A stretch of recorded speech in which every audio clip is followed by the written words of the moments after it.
Berdiri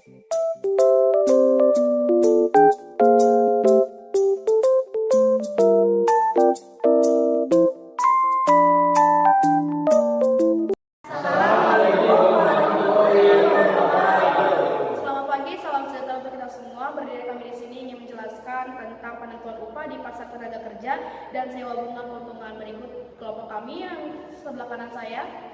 Nama saya Siti Masrullah. Sebelah kiri saya Jessica Rahmadani. Saya Agus Madani. Saya Agus Muhammad Marin Akbar. Saya Gilang Saputra. Dan saya Andika Indra. Baik, saya ingin menjelaskan contoh kasus tabel perhitungan upah real. Nah, di sini tahun 1980 upah uang 700. Nah, indeks harga barang konsumen awal di 1980 100.000. Upah realnya itu 100 indeks harga barang konsumen dibagi 100 dikali 700 sama dengan 700. Nah, di tahun 1985 itu kenaikan harga 5%.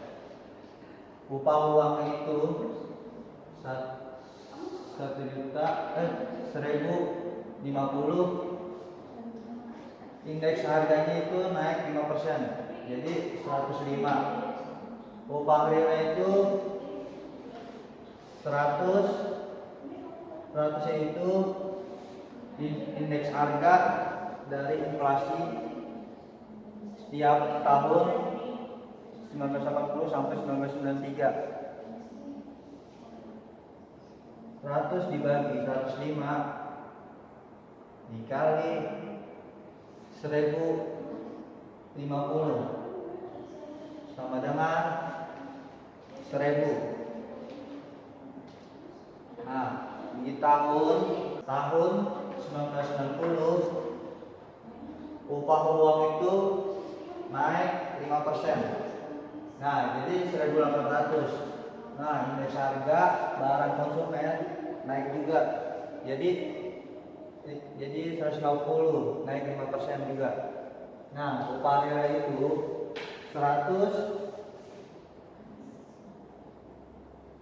itu barang inflasi konsumen dari tahun 1980 sampai 1993 dibagi 150 indeks harga di tahun 1990 dikali 1.800 sama dengan 1.200. Nah, di tahun 1993 upah uang naik 5%. Nah, jadi 2.080. Indeks harga di tahun 1993 naik 5%. Jadi 160. Nah, upah realnya itu 100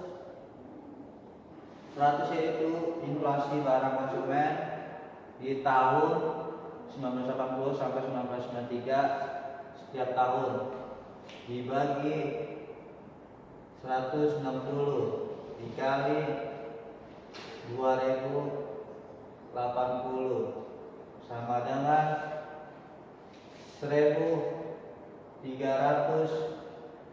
Nah, setiap tahun indeks harga tabel perhitungan upah real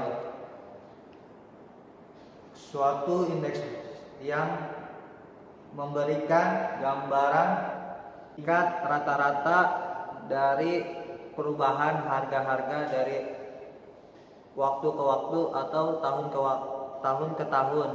Indeks harga adalah indeks harga barang konsumen. Halo guys, di sini gue bakal kasih tahu gambar tingkat produktivitas dan upah real. Di mana tingkat produktivitas yang tinggi maka menyebabkan upah real juga semakin tinggi. Dan di sini ada contoh kurvanya, yaitu di mana tingkat MRP-nya berada di bawah, yaitu di bawahnya MRP kelas 1. Kalian tahu nggak sih MRP itu apa? MRP itu adalah marginal revenue product.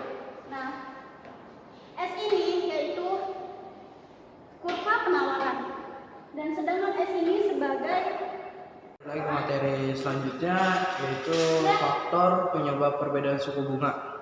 Yang pertama, kebutuhan dana masing-masing bank berbeda. Contohnya kayak salah satu adalah dengan menaikkan suku bunga tabungan atau giro ataupun deposito yang disebut dengan dana pihak ketiga. Yang kedua, target laba masing-masing bank berbeda. Yang ketiga, kualitas kolateral berbeda. Kolateral itu contohnya kayak diberikan satu bank dengan bank lainnya bisa jadi berbeda pula. Oke, selanjutnya pengertian produktivitas modal. Produktivitas modal yaitu dihitung dengan cara menentukan besarnya pendapatan rata-rata tahunan neto dan dinyatakan sebagai modal yang ditanam. Oke, sekian dari saya, akan dilanjutkan oleh Agis. Oke, selanjutnya saya di sini akan menjelaskan tentang kemajuan teknologi produksi. Kemajuan teknologi produksi saat ini sudah sangat jauh berbeda pada 10 tahun ke belakang, yaitu contohnya pergeseran atau penggantian tenaga hewan dan manusia menjadi tenaga mesin. Selanjutnya yaitu perbaikan atau inovasi dari mesin ke mesin yang lebih produktif. Selanjutnya yaitu penentuan upah di berbagai bentuk pasar tenaga kerja.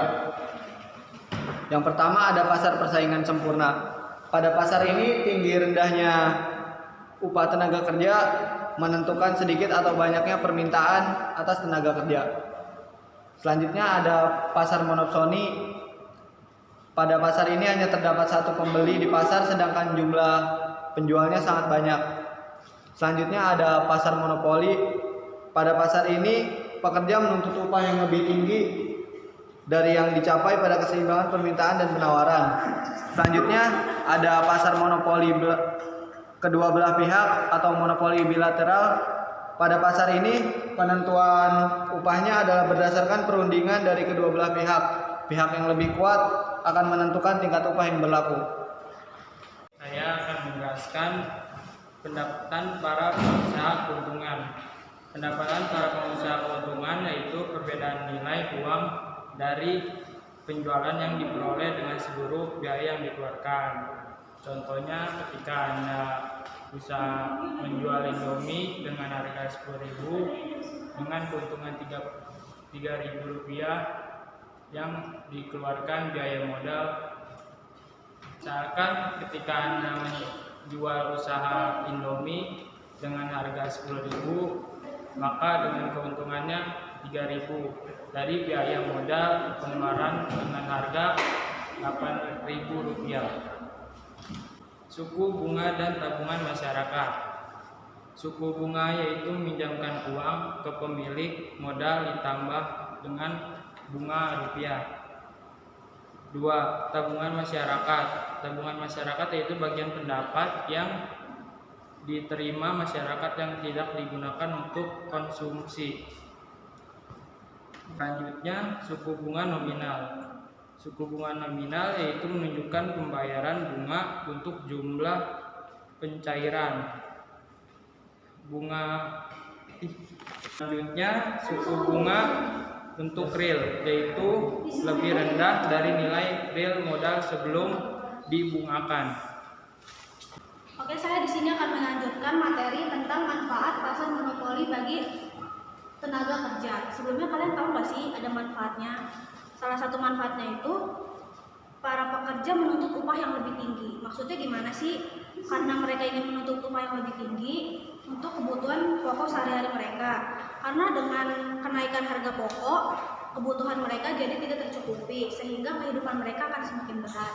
Yang kedua, membatasi penawaran tenaga kerja. Kenapa sih tenaga kerja batasin karena di pasar tenaga kerja, penawaran tenaga kerja masyarakat akan lebih besar daripada permintaan tenaga kerja oleh pengusaha, sehingga akan terjadi pengangguran. Nah, yang ketiga, menjalankan usaha yang bertujuan menaikkan permintaan tenaga kerja. Di sisi lain, apabila jumlah penawaran lebih besar daripada jumlah permintaan, penawaran harga akan semakin menurun. Yang kedua, saya akan bahas tentang materi selanjutnya adalah faktor-faktor yang menimbulkan perbedaan upah.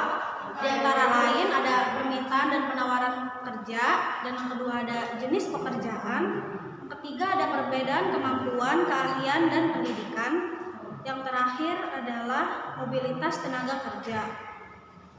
Selanjutnya, dan yang terakhir saya akan menjelaskan pengertian sewa dan penanaman modal. Sebelumnya kalian tahu nggak sih pengertian sewa dan penanaman modal itu apa? Pengertian sewa yaitu pembayaran kepada faktor-faktor produksi lainnya yang penawarannya tidak dapat ditambah nih. Dan penambah modal itu yaitu pengeluaran sektor perusahaan untuk membeli atau memperoleh barang modal yang lebih modern. Sekian dari saya.